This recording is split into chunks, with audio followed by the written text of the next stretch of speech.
Llamada a Pista, episodio 16. Hola, muy buenas y bienvenidos y bienvenidas a Llamada a Pista, el programa, el podcast en el que hablamos de ese desconocido deporte que es la esgrima.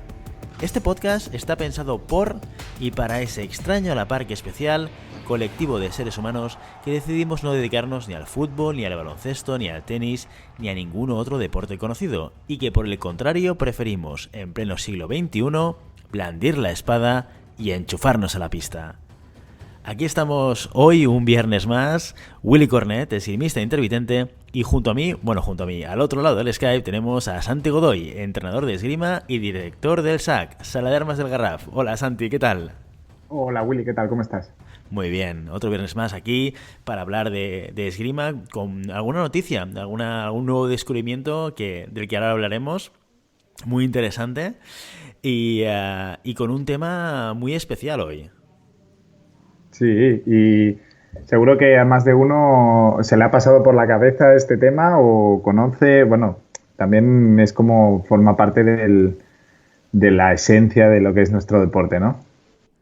Sí, hoy traemos una entrevista en la que tuvimos la oportunidad de poder estar hablando y charlando con Robert Usac, que es una persona que está muy vinculada a la historia de la esgrima y a la esgrima histórica, a la práctica de la esgrima histórica. Esta entrevista hemos decidido partirla en dos partes, ¿no? Y este es uno de los temas de debate que teníamos con Santi, el partir o no partir estas conversaciones, estas entrevistas, y pensamos que en la medida en la cual esta entrevista tiene como dos partes muy diferenciadas, la hemos decidido particionar para que pueda ser escuchada de manera más sencilla, ¿no? La parte de hoy está centrada en revisar un poco la historia de la esgrima, la evolución y la perspectiva de Robert sobre esta historia, ¿no? Pero antes de empezar, un par de cositas. Vamos a dar un poquito de feedback que hemos recibido de temas que hemos estado hablando en estas últimas semanas y que pueden ser interesantes para todos, ¿no? Por un lado, Iñaki Ocaña en llamadapista.com/contacto nos envió un mensaje felicitándonos por el podcast y pidiéndonos que dediquemos un capítulo a hablar de sable. Y no es la primera persona que nos lo pide. Ya le dije a Iñaki que lo pondríamos en la lista de to-dos, de temas que tratar para desarrollar con mayor detalle, ¿no? De lo que hemos hecho quizás en el capítulo segundo, que revisábamos un poco las tres armas, ¿no? Y bueno, que nos enviaba un saludo desde el Club de Espadas Colgadas de Cuenca. ¿Tú los conocías, Santi? Bueno, conocí a Iñaki Facebook, porque es una persona que está siempre muy activa compartiendo cosas de esgrima y tal. También está dentro del grupo de chicas que practican esgrima, Chicas Divinas. Sí. Pero bueno, no, la sala no la conozco de oídas, pero no la conozco personalmente. Pues mira, un descubrimiento. En Cuenca tenemos un club de esgrima, un club de espadas colgadas. Bonito nombre, bueno, muy poético. Hay que decirle a Lanzar que una de nuestras entrevistas pendientes es con el equipo de sable femenino. Efectivamente, y esto está en la lista, tenemos que moverlo, ¿eh? Tenemos que moverlo.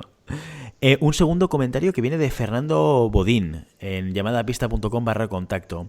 Fernando nos escribe para explicarnos que existe un podcast de esgrima en sueco que está publicado, que podéis encontrar, os pondremos en las notas del programa el link a la página web, y nos explicaba que un poco el formato de este podcast, que tiene 43 episodios, que sacan episodios cada 2 semanas más o menos, es en formato entrevista. ¿De acuerdo? Nos dice que es un poco parecido a la entrevista que hicimos al equipo nacional de espada masculina español. Y nos invita un poco a descubrirlo. Sí que es verdad, yo me he conectado, lo he escuchado, es en sueco. O sea, aquí los que sepáis sueco, fantástico. De algo, no me he enterado de nada, básicamente. Creo que el sueco y el noruego y el euskera son los idiomas más complicados de rascar, ¿eh? Bueno, sí, es una liga complicada, ¿eh? Ahí puedes meter el chino y el ruso y depende de cómo. Sí, pero mira, muy interesante porque cuando empezamos el podcast yo había encontrado algunos podcasts en inglés hablando de esgrima, y no muchos, encontré 2 o 3, y al principio, hace ya unos episodios, nuestra amiga la Guirirrubia nos descubrió uno que acababa de empezar en el Reino Unido, y mira, uno que tiene 43 episodios que es de origen sueco, o sea que mira, que ahí no somos los únicos que hablamos que ejercitamos la esgrima hablada, ¿eh? Sí, sí. Y luego un tercer comentario. La semana pasada publicamos las fotos que nos envió Dani Sánchez con el puño anatómico especial para sable. Y Juan Santamaría, el que nos había enviado la primera información de la existencia de este tipo de puño, nos volvía a escribir y nos envió una información interesante. Nos dice, hay información tanto de la empuñadura como del torneo. El torneo se llama el Challenge Prince Albert en la web de la Federación Monegasca de Esgrima, ¿vale? Que es www.esgrimmonaco, Esgrim, te gusta mi acento francés, es esgrimmonaco.com. Os lo dejaremos también en las notas del programa para que podáis entrar y ver toda la información que hay tanto del torneo como de la empuñadura. Dice, el torneo es muy interesante, la Federación Monegasca suele hacerse cargo del alojamiento de los participantes y se disputa en 2 días. Este año el 1 y el 2 de junio. Bueno, mira, estaremos atentos de esta modalidad de torneo que no conocíamos y que es interesante de ver, ¿no? Sí, y hay muchos, de verdad que hay muchos torneos de estos privados, pseudo privados, que montan salas de esgrima o grupos de amigos que la verdad es que son cuanto menos interesantes y bastante divertidos, ¿eh? Yo me acuerdo uno que íbamos en Suiza que al ganador le regalaban una botella de 2 litros de JB. De Juan Bautista. Que era para salir fino filipino. Sí, sí, oye, pues mira, esto si lo cruzamos con un posible torneo de llamada a pista, no es una mala idea, ¿eh? Mira, de premio. tenemos otra ventana abierta. Creo que a este paso no nos da las energías, ¿eh? Paso a paso, como tú dices. Y otra cosa interesante, el descubrimiento que os comentábamos al principio del programa de hoy, que es que el programa Radio Marca ha iniciado un programa mensual hablando de esgrima, específicamente de esgrima. Inició la semana pasada, nos enteramos a través de publicaciones de El Sarbi, de la Sala de Armas de Vitoria, que hizo en Instagram. Y mira, al verlo, lo estuve buscando, lo podréis encontrar. Yo tengo iPhone y en Android supongo que funcionará igual, pero vamos, a través de la aplicación de la App Store de iPhone, y supongo que en Android lo mismo, podéis encontrar la aplicación Radiomarca Vitoria-Gasteiz. ¿De acuerdo?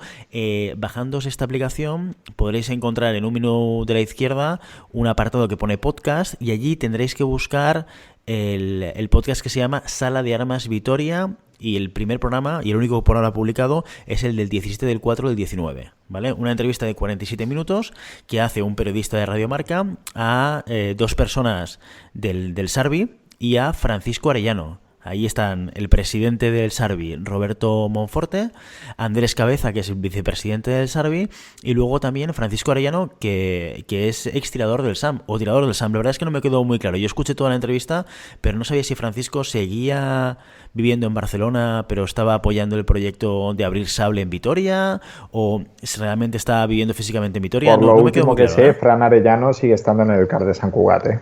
Está en el CAR de Sant Cugat, sí. Sí, activo. De acuerdo, pues mira, otra plataforma más de esgrima hablada que podéis descubrir a través de esta aplicación de Radio Marca y que está en este formato de entrevista liderada por un verdadero periodista, no como nosotros, ¿eh? Como una persona... Bueno, habla por ti, ¿no? Bueno, tú eres entrenador de esgrima, tampoco periodista. Pero bueno, total, un tema interesante de descubrir y que os puede ampliar un poco también el tiempo de escucha esgrimística en el coche o en el gimnasio. Muy bien, pues oye, sin más temas que tocar de actualidad, si te parece, Santi, le damos al play y ponemos la primera parte de la entrevista a Robert Tusac. Perfecto, vamos a ello. Genial, pues audio dentro. Hoy tenemos con nosotros a un invitado nuevo, Un invitado muy especial porque nos va a hablar o nos va a ayudar a aprender y a entender una nueva faceta de la esgrima que no hemos tratado todavía hasta el día de hoy en Llamada Pista, que es el tema de la esgrima histórica. Hoy tenemos con nosotros a Robert Usac. Robert, ¿qué tal? ¿Cómo estás? Muy bien, muchas gracias. Muy bien. Oye, muchas gracias por encontrar el momento y el tiempo para sentarte con nosotros. Que sé que tú vives fuera de Barcelona y no es fácil que podamos haber encontrado el momento para juntarnos. Habíamos pensado en que era una oportunidad el tenerte aquí hoy con nosotros y con nuestros oyentes de Llamada Pista para tratar dos temas, ¿no? Por un lado, todo lo que tiene que ver con la evolución de la esgrima. Es un tema que hemos tocado con Santi en algún podcast, desde el desconocimiento absoluto, ya te lo avanzo, que si tienes la oportunidad de escucharnos, seguro que piensas, vaya tonterías que han dicho, pero un poco desde el poco conocimiento que podíamos tener de lo que era la esgrima, o la esgrima histórica, ¿no? Y ahí yo creo que nos puedes ayudar un poco a meter un poco de contexto, ¿de acuerdo? Y luego una de las facetas que seguramente ha tenido una evolución más clara en los últimos años, que es todo la recuperación de la esgrima histórica a día de hoy, ¿no? Y cómo contextualizarlo. Antes de empezar, sí que me gustaría, Robert, que nos hablases un poco de ti, de quién eres, qué es lo que haces, ¿de acuerdo? Procuraré ser breve. Bueno, pues yo soy un profesional del deporte, del ejercicio físico y el deporte, por un lado, y por el otro lado, pues soy el responsable de comunicación y un poco de gestión, además que soy el secretario de la Asociación Catalana de Esgrima Antiga. Y de sus salas, que son las salas Duobellum. O sea, hemos llamado a las salas Duobellum. Bueno, básicamente esto, doy sobre todo formaciones y entrenamientos, por un lado, y por el otro lado, que creo que es combinable, pues como hace varios años que practico esgrima histórica y tal, pues y también he participado un poco de gestión deportiva, pues decidimos abrir y cambiar el modelo de la asociación y, entre comillas, profesionalizarlo un poco. Y aquí estamos. Además me contabas antes de empezar a grabar que tú también habías, entre comillas, tonteado con la esgrima de competición, la esgrima deportiva, ¿verdad? Sí.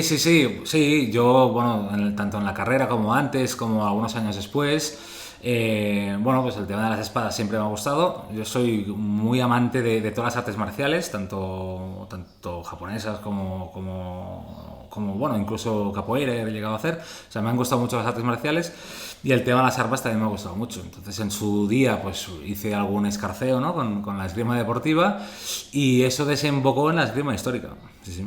Y además, otra cosa que hemos comentado es que en tu página web, en robertusac.com, lo pones claramente en tu definición, ¿no? En tu perfil, dices, o te denominas como un friki, que eso está muy bien porque yo también lo he hecho en este podcast, ¿eh? Sí, yo creo que somos la generación de los frikis, que no nos da vergüenza pues tener gustos y hablar de cosas que pueden parecer infantiles y tal, pero a la vez combinarlo con un desarrollo profesional como cualquier otro, ¿no? Sí, me gusta Star Wars, me gusta El Señor de los Anillos, me gustan las artes marciales y creo que un poco todo esto me ha llevado pues a donde estoy, ¿no? Por un lado deporte y por otro lado pues esgrima histórica, en este caso esgrima histórica europea. Fíjate que hace unas semanas entrevistábamos al equipo nacional de espada masculina que estaba en Buenos Aires en esos momentos y yo les preguntaba a ellos si hacer esgrima tenía directamente que ver o necesariamente tenía que conllevar haber tenido un pasado friki. Y es curioso porque, claro, esta es una generación como que ahora tienen 20, 23 años, 24, ¿no? Y ellos nos comentaban, pues no, mira, ser friki es que ahora ya no es una cosa de un colectivo pequeño. Ahí, en general, todo el mundo es friki de algo. Es muy fan de una cosa y es normal que tengas como unas aficiones muy concretas o muy específicas que sean pues no de la mayoría, ¿no? Y eso me hizo reflexionar que en nuestra época era más difícil ser friki. Sí, en nuestra época era más difícil ser friki. ¿Verdad que sí? Y se nos miraba peor. Si jugabas a rol y todo eso, se nos miraba peor. Y bueno, yo por eso siempre lo he llevado con mucho orgullo, ¿eh? Yo creo que jugar a rol me ha dado muchísimo en la vida, me ha dado herramientas de empatizar y de ver otros puntos de vista y ser friki, pues sí, pues orgullosísimo. Siempre me defino, como sí, soy un friki de libro. Muy bien, Robert. Vamos a empezar con un tema polémico porque antes de empezar a grabar ya lo comentábamos, ¿no? Origen de la esgrima. te decía, Santi y yo hablábamos, yo creo que en el primer episodio sobre Código de Origen, y yo desde el desconocimiento de mi recuerdo le comentaba que recordaba que gran parte... o había mucha gente que decía que la esgrima tiene origen en España, ¿no? Y él me decía, no, Eso no, pone esto en no es Wikipedia. así. Eso pone en Wikipedia. Esto pone en Wikipedia. Sí. Esa no era mi fuente, pero bueno, podría haberlo sido, también te lo digo. Eso pone en Wikipedia.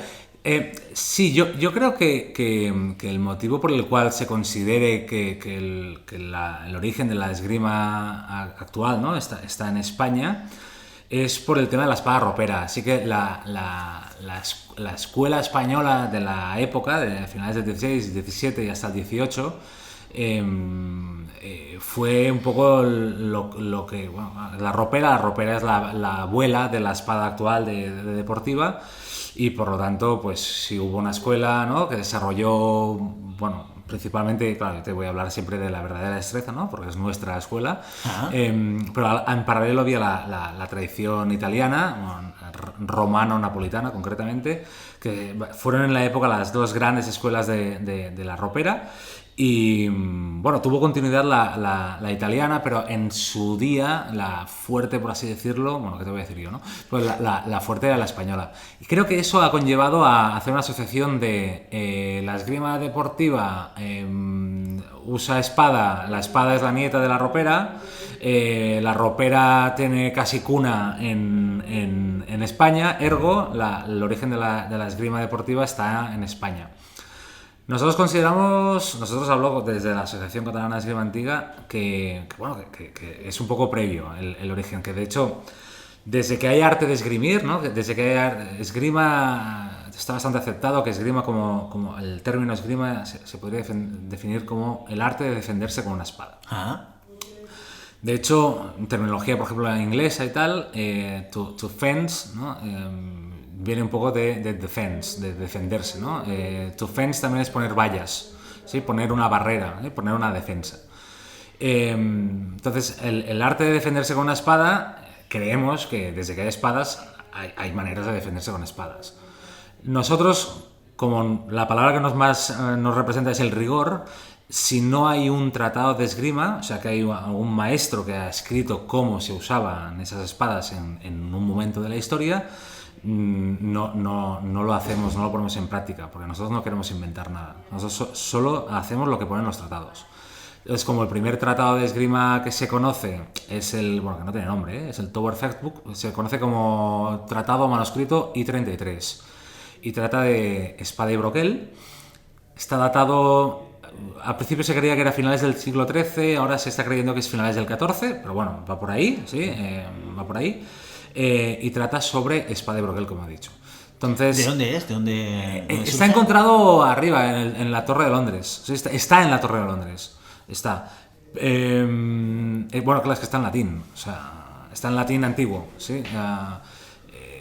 Latín antiguo y, bueno, difícil ahora ya se ha transcrito, pero sí que hubo problemillas para transcribirlo. La anécdota, por ejemplo, que eso también creo que habéis tratado el tema de la mujer, ¿no?, en ese programa. Sí.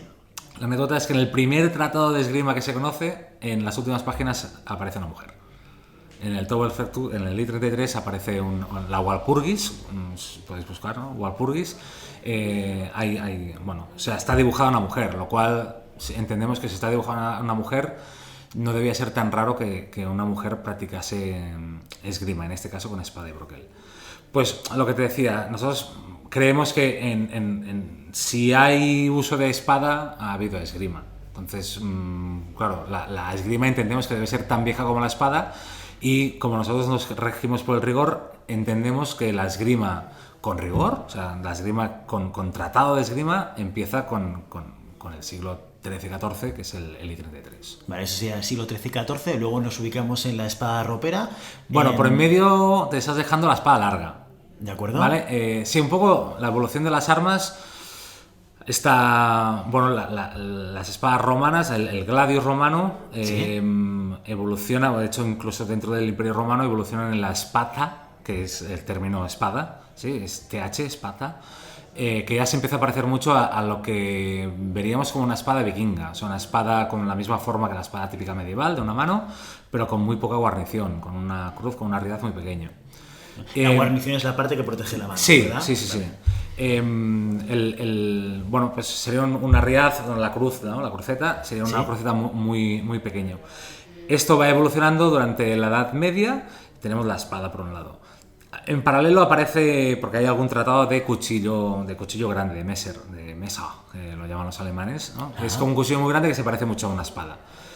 Y a finales, bueno, sobre el 14, sobre todo los tratados principalmente son en el 15, es la época dorada de la espada larga. La espada larga, la espada de 2 manos, la de Juego de Tronos. Vale. Así, hablando en friki. La del Aragorn también, ¿no? De acuerdo. La espada larga tiene una tradición muy muy fuerte en Alemania, también en Italia y aquí en España también, ¿eh? O sea, en la península también hay alguna cosita de espada larga, pero no hay tratadística, no hay alguna cosita del Pons y tal, pero no. Las típicas escuelas que están recuperando la espada larga o siguen tratados italianos, Fiore di Ribelli, o siguen el Kunstfechtens, que sería la tradición germánica. Y la espada larga, pregunta de ignorante total, ¿eh? Dispara. Espada larga y mandoble, 2 armas a 2 manos, pesos, o sea, ¿cómo va? ¿Qué diferencia hay entre una cosa y la otra? Vale. La respuesta correcta, la respuesta terminológicamente más correcta es que mandoble no es un arma, sino es un golpe. De acuerdo. Mandoble es un golpe realizado con las 2 manos. Así, mandoble es, de hecho, es una treta en espada y daga, por ejemplo, es una treta que se usa la espada y la daga a la vez. De acuerdo. Y existe el mandoble con espada y daga. Si no, sería un golpe realizado como con las 2 manos. ¿Sí? Sí que eso sería el término más correcto. Pero está aceptado coloquialmente, pero es coloquial, es un uso coloquial.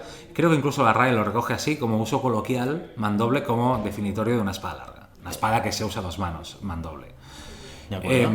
Hay quien dice que no, que el mandoble es el montante. El montante es una espada todavía más grande. Es más posterior, es del 16,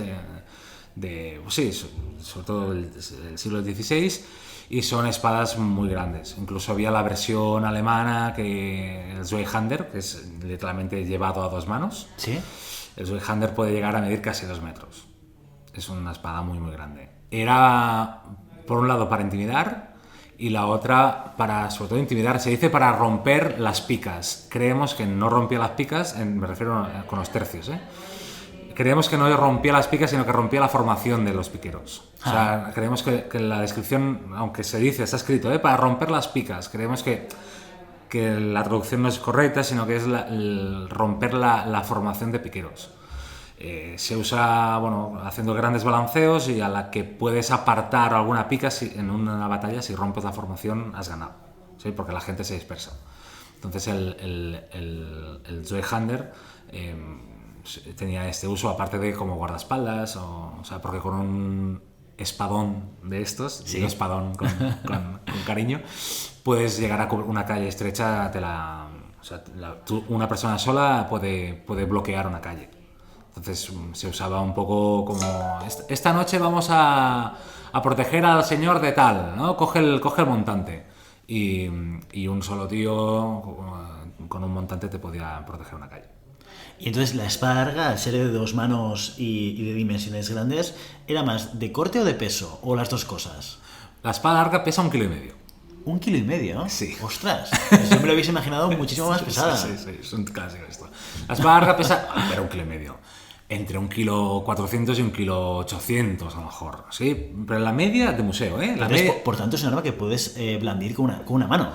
Sí, pero de hecho se suele llamar espada de mano y media. A la espada larga se le suele llamar espada de mano y media. Pero, ojo, 1,5 kilos alejados unos 10 centímetros de tu puño, o sea, de tu agarre, ¿sí? El momento que se genera, la inercia que se genera es mucho mayor. Lo cual, blandirla con una mano, sí, alguna cosa puedes hacer, pero con agilidad no. Pero la espada larga, por ejemplo, cogida a 2 manos, es una arma súper rápida, pero muy rápida. Porque al tener 2 manos, puedes generar palanca, tú mismo generas palancas y se mueve muy rápido. Es un arma que también tiene su evolución, Las primeras espadas largas son más incluso de golpe, como tú dices, de peso, ¿no? De hacer un gran golpe, y van transicionando a estocada. O sea, todas las espadas han transicionado siempre de corte a estocada. ¿Y por qué? ¿Por qué históricamente ha sido así? porque la estocada mata. La estocada mata y el corte, el golpe no mata tanto. Pero creo que tú preguntabas más por qué no directamente sacar armas de estocada, ¿no? Claro. Uno de los motivos es por la metalurgia. O sea, hacer una espada ligera que sea tan larga, así que tenga 1 metro de hoja, ¿no? Más de la empuñadura, y que sea muy fina en el tercio final, el metal se te rompe. Y no se le da cuenta. De hecho, tardaron, o sea, la espada larga, la conclusión, o sea, desde que hay espadas, el deseo es hacer una espada larga. O sea, yo lo quiero más larga, en fin. Lo cual tiene sentido, porque contra más distancia tengas del contrario, pues sí, mejor, ¿no? Exacto. Es decir, a priori, todo el sentido del mundo. Es más grande, más fácil, ¿no? Pero claro, tiene que ser de un peso manejable y ágil. Entonces, llegar a eso es hacer un metal muy, muy fino, ¿sí? Que a la vez no se rompa, pero tenga capacidad de absorción, por lo tanto tiene que flexar un poco, ¿sí? Y que mantenga el filo. O sea, son casi cualidades casi contrarias, porque un material que absorba bien es blando, pero para mantener el filo tiene que ser duro. Entonces la metalurgia, de aquí el metal plegado y todo el rollo este de hacer espadas, que es súper complicado, que si el temple, que si el revenido, que si bueno, es complicado lograr que un acero mantenga varias propiedades a la vez. Claro. Y si encima me fuerzas que tiene que acabar muy muy finita para facilitar la estocada, suelen ser muy frágiles. Entonces la metalurgia no daba. O sea, es proceso productivo, fundamentalmente, ¿eh? Principalmente, sí, principalmente la espada larga fue bastante, sí. Aparte también de las protecciones. Una espada de una mano va asociada a un escudo. En el momento que también, metalúrgicamente, o sea, tecnológicamente, logramos hacer armaduras que sean cada vez más ligeras, la persona se va cubriendo más. Cuanto más se va cubriendo, más puede liberar la mano izquierda. Cuanto más libre está la mano izquierda, más puede ocuparse de coger mejor un arma más grande. Ajá. Entonces, el contexto, para mí es muy importante el contexto tecnológico de cada época, y también el contexto social, y también incluso los gustos, porque han habido cambios en las espadas por temas de moda. Ajá. Como la llegada de los Borbones, se impuso el espadín por un tema de moda, por ejemplo. Sí, porque la espada ropera típica española es muy larga, o sea, la espada de mosquetero es muy larga.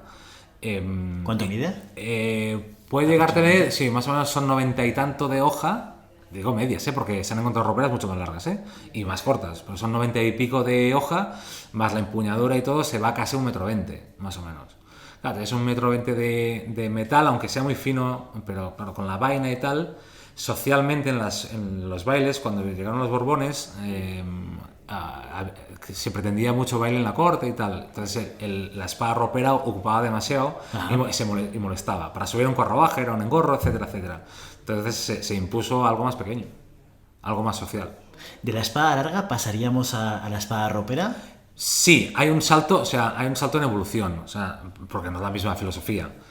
La espada larga, claro, llegan las armas de fuego. O sea, porque una cosa es el uso civil de una espada y el otro es el uso militar, aunque van paralelos, ¿sí? Hasta, por ejemplo, el espadín, etcétera, no empiezan a haber armas de civil y armas de militar, ¿sí? Era la misma arma, se usaba para una cosa y para la otra. ¿Qué es lo que pasa con las armas de fuego? Pues que el noble ya no va a primera línea sí, ya no se expone tanto, ¿sí? Un noble con armadura, con una espada larga, en la época, mientras no había arma de fuego, era bastante invulnerable. Pero a la que aparecen armas de fuego, incluso cañones, ponen al noble un poco en un compromiso. Si te vas a primera fila, tendrás un problema. Entonces, la filosofía en batalla cambia por un tema más ágil. O sea, una cosa que se pueda usar a una mano, que se pueda ser transportable más fácil, que puedas cambiar al arcabuz, a la pistola, etcétera, etcétera. Entonces, claro, la espada larga ya empieza a ser no tan cómoda. Y empieza a triunfar espadas de una mano, el sidesword, la espada de lado. Que en Italia, el término un poco previo paralelo a ropera es sidesword, espada de lado. Y es algo que se puede llevar a un lado y que ya no molesta tanto. Ojo, que también eran grandes, para pero ya no eran tan pesadas, etc. Y eso, la espada larga sí que conviven un poquito, pero conviven casi culturalmente, no por tradición, y gente que todavía las quiere usar y que las tiene ahí colgadas, pero no a nivel de uso, cada vez la ropera se usa más. Aparte de que en ciudad, pues también socialmente las cosas cambian y ya no solo los nobles llevan espada, sino cualquier hidalgo, ¿no? Hijo de algo, o persona que quiere parecer algo, siempre digo yo, ¿no? Los que quieren parecer algo llevan ropera. De hecho, ropera es de complemento de ropa. Y claro, hay mucha gente que empieza a llevar ropera por la ciudad. Entonces la esgrima civil, bueno, empieza a ser una realidad. Sí, o sea, hay encontronazos por ciudades, hay necesidad de defensa personal, hay gente que te ataca por las calles de Madrid o de Toledo, o sea, bueno, hay más duelos, etcétera. Entonces, bueno, pues la ropera tiene su esplendor, ¿no? A partir del... sobre todo en el 17, pero en el 16 empieza a roperizarse la espada, por así decirlo. La espada de puño, la típica espada de una mano, empieza a protegerse la mano, poniendo anillos y guarniciones cada vez más grandes, hasta que llegan a la conclusión de que lo mejor es poner una taza. Y esa es la conclusión lógica, es cuanto más protegida esté la mano, mejor. Y en el momento que se empiezan a poner, aunque no sean tazas, pero son conchas o anillos o lazos que protegen mucho la mano, en ese momento puedes tener la mano más extendida, por lo tanto se puede ir a buscar mejor la estocada. En el momento que de esto, la espada cada vez es más fina. ¿Sí? Y el cambio sobre todo ocurre en el 17. En el 16 todavía la espada ropera es un poco proto-ropera, es un poco pre-ropera. Y la verdadera destreza, cuéntanos un poco qué es. La verdadera destreza es el arte marcial español. Pretende ser una ciencia. ¿Sí? Para mí es la primera vez que en un arte marcial se usa la palabra adrede como ciencia. ¿Sí? Así como la otra gran tradición, ¿no? Que suelen seguir las esgrimas históricas, que es el Kunst des Fechtens, sería el arte de la esgrima. O sea, ¿sí? Allí hablan de arte, en la verdadera destreza se empieza a hablar de ciencia. Y la verdad es que, bueno, aunque la ciencia de la época era un poco, ¿vale? Hoy daría un poco de risa, o sea, me refiero a que como todavía es pre-newtoniana, pues bueno, tiene algunos conceptos físicos que no son del todo ciertos, pero aplica la geometría y pretende aplicar la ciencia, la filosofía natural, entonces se llamaba a la ciencia, ¿no? Nace porque, bueno, se llama verdadera destreza, nace porque cualquier hijo de algo o pretencioso de hijo de algo lleva una espada. Entonces, la gente sabe usar espadas. ¿Sí? La gente por la calle sabe usar espadas. Hay maestros de esgrima, que no digo maestros de armas, sino digo maestros de esgrima que enseñan trucos, lo que en la época se llaman tretas.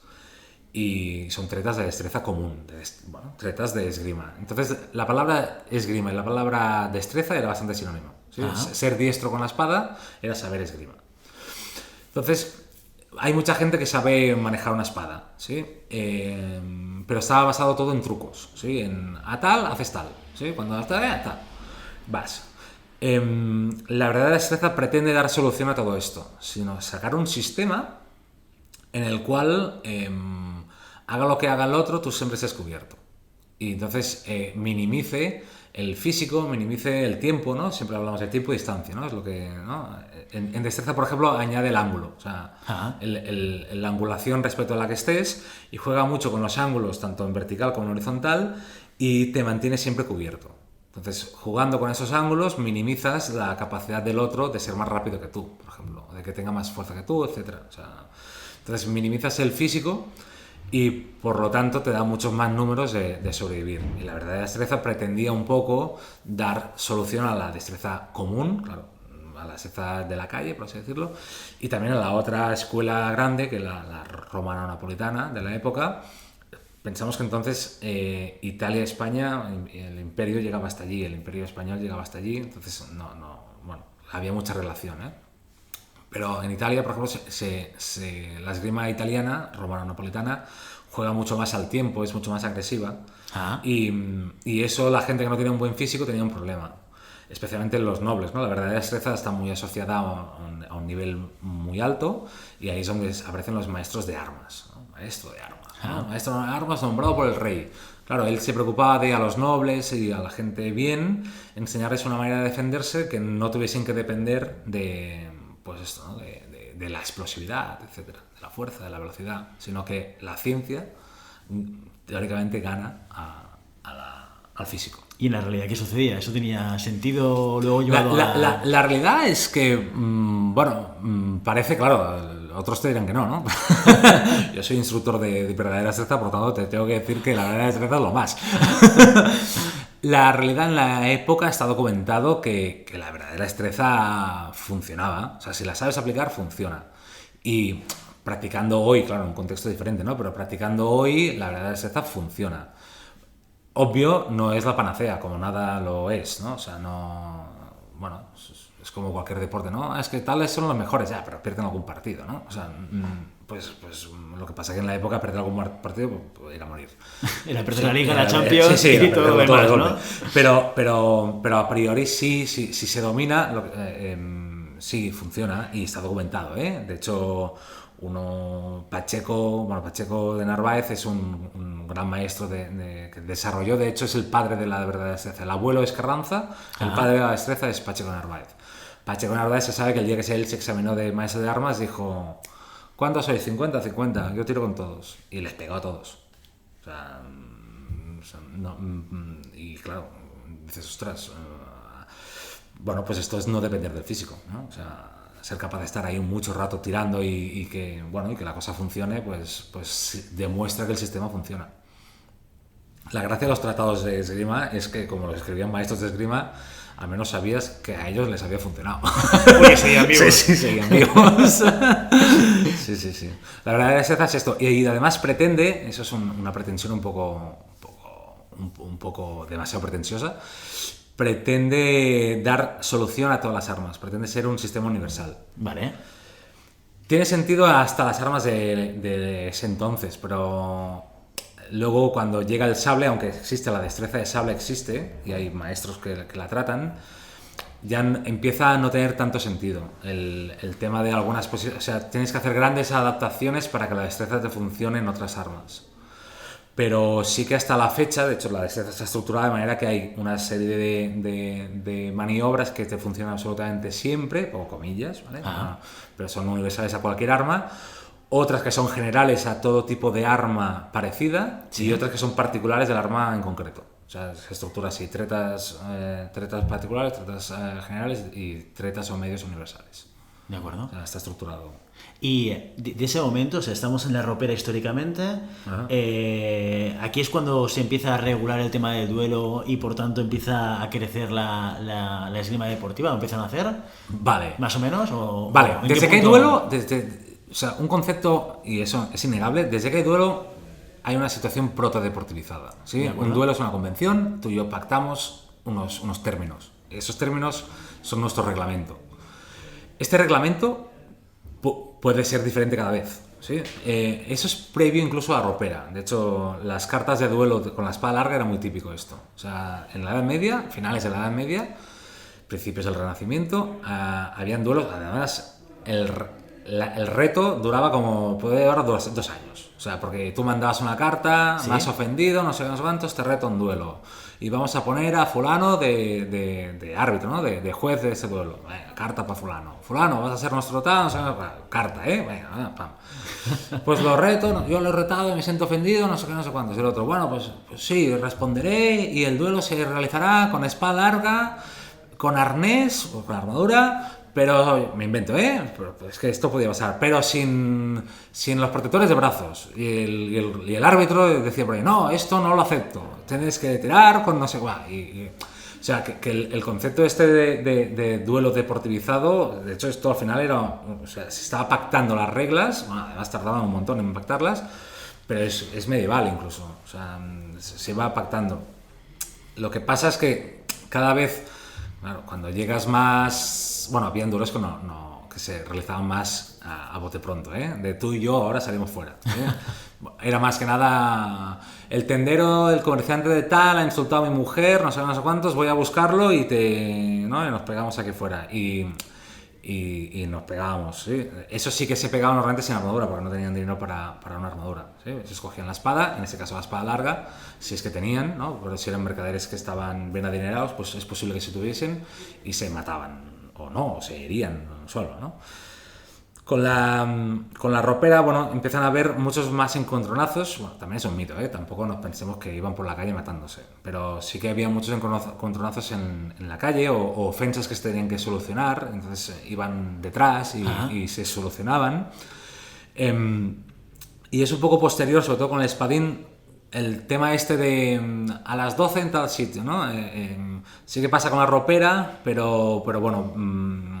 va pasando con la ropera, pero tiene más sentido con el espadín, que ya es un arma adrede, hecha casi adrede para batirse en duelo. O sea, es un arma más social, porque es más pequeñita, y se usaba para los bailes, lo que te he contado antes, pero ya es un arma ya preparada para pinchar y es un arma de duelo, como tal. Y ahí sí que se empieza...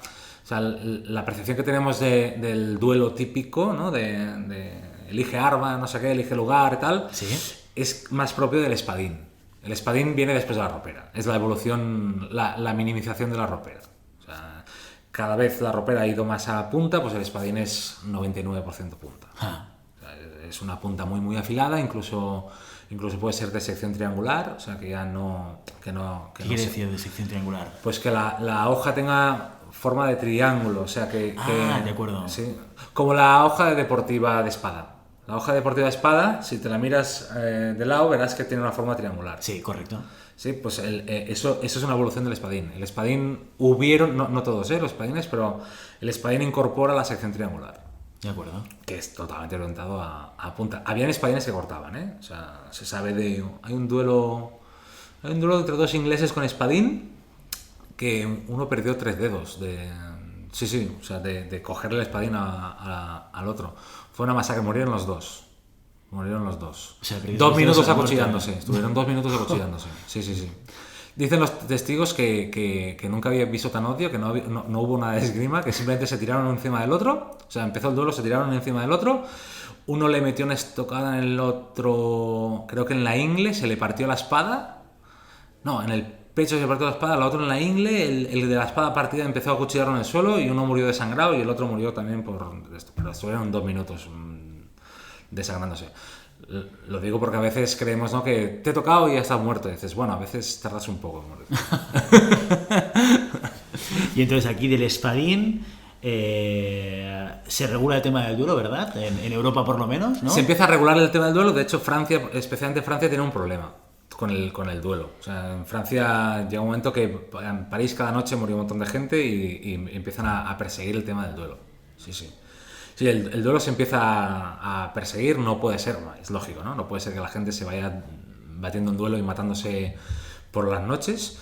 Y sí, se regula y se prohíbe, o al menos se pretende prohibir. Las cosas... Han habido incluso duelos en el XX, en el siglo XX. Sí, hay alguno anecdótico. Pero son una cosa muy puntual. O sea que sí, no... muy puntuales, sí. Del 18 se empezaron a controlar y en el 19 se prohíbe. Y en todos lados, así más o menos en todos lados. Lo que pasa es que esté prohibido, ¿no? Es como, está prohibido ir a 140 por la autopista, ¿vale?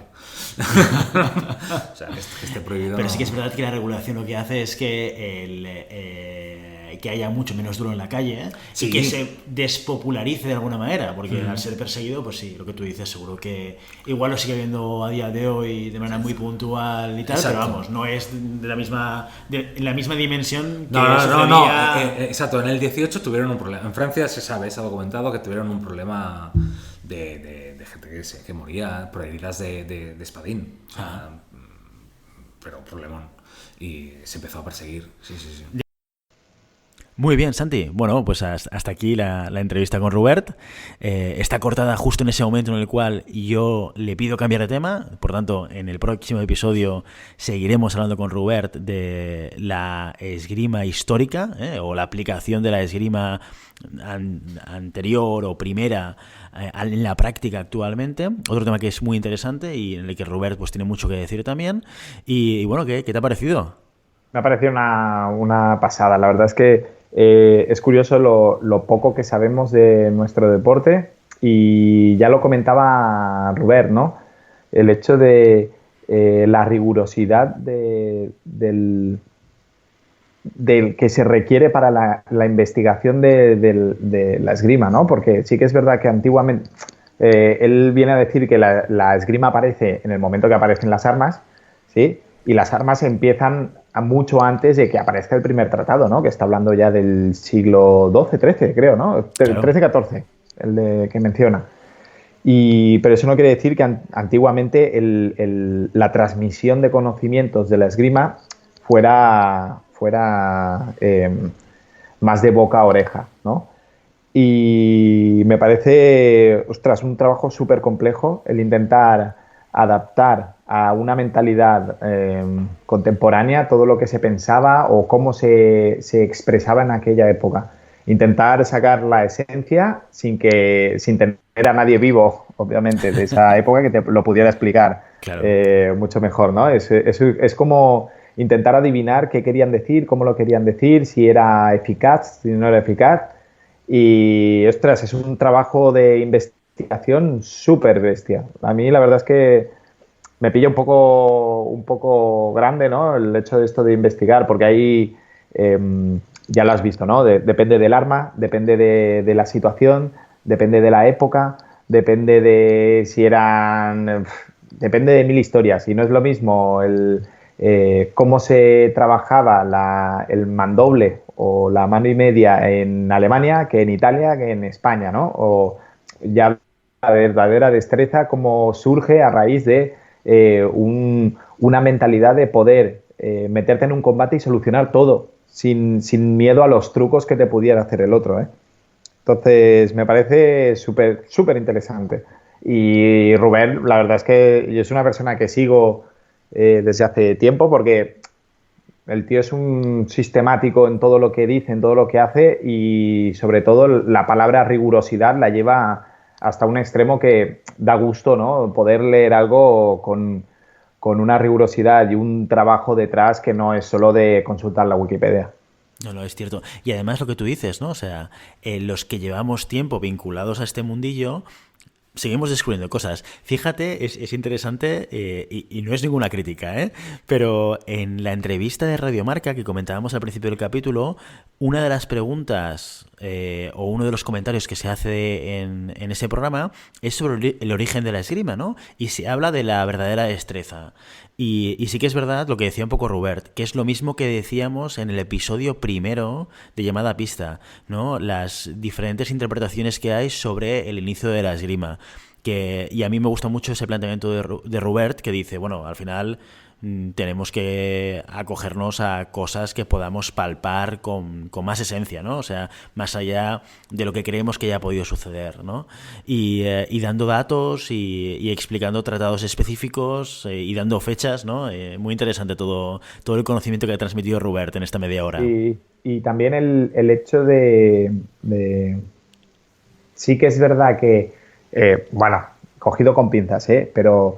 la verdadera destreza, que también él creo que tiene un interés predominante por la verdadera destreza, ¿no? Porque es la primera vez que se intenta dar solución, una solución medida, mecánica y táctica a cualquier situación, que al final es el padre de lo que podemos decir, lo que decía él, el protodeporte de la esgrima. Claro. Porque es la primera vez que se le ponen nombres y apellidos a todas las acciones y cómo desarrollarlas de manera correcta, ¿no? Entonces, no es más que un manual del deporte, ¿no?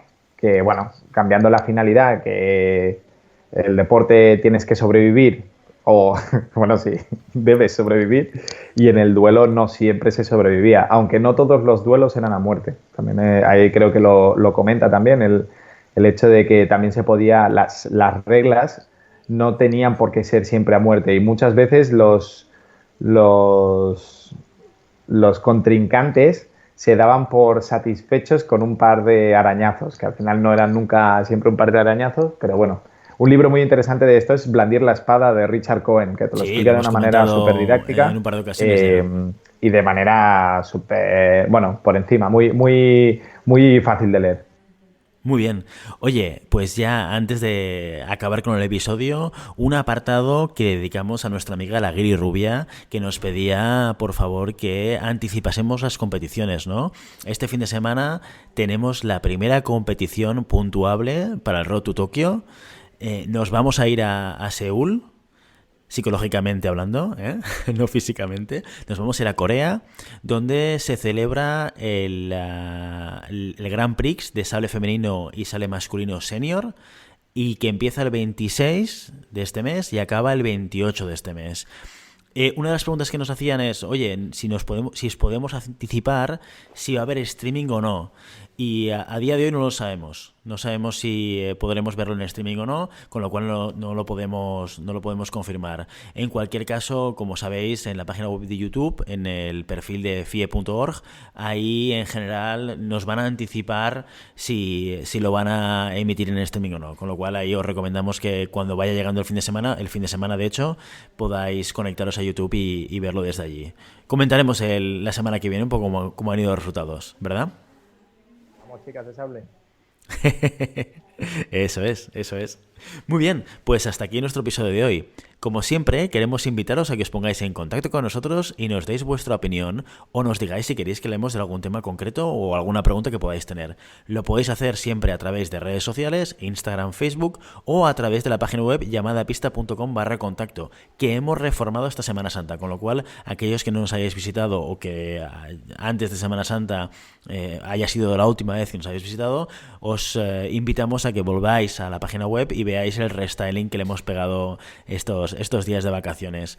Y además, otra noticia, hemos puesto en marcha una newsletter a la que os podéis apuntar, ¿vale? Para así empezar un poco a crear comunidad y todos aquellos que estemos conectados. También porque muchos de vosotros nos habéis dicho que escucháis el programa a través de la web. Los que os suscribís, automáticamente los podcasts que utilicéis, iTunes, Spotify, normalmente os envía un mensaje cuando colgamos un episodio. Pero aquellos que escucháis a través de la página web no os sucede, ¿vale? Lo que vamos a hacer es habilitar una alarma a todos que estéis en la newsletter para que cada vez que subamos un programa podáis recibir una alerta en vuestro correo electrónico y saber que ya tenéis un episodio más para escuchar la llamada pista. Genial, y si el contenido de este podcast te gusta, no olvides suscribirte, compartir este episodio y darnos 5 estrellas en iTunes y comentar lo que queráis en iVoox y en Spotify. Muchas gracias por todo, por vuestro tiempo, por vuestra atención y por vuestro interés en este maravilloso deporte que es la esgrima. Nos escuchamos la semana que viene. Hasta entonces. Adiós.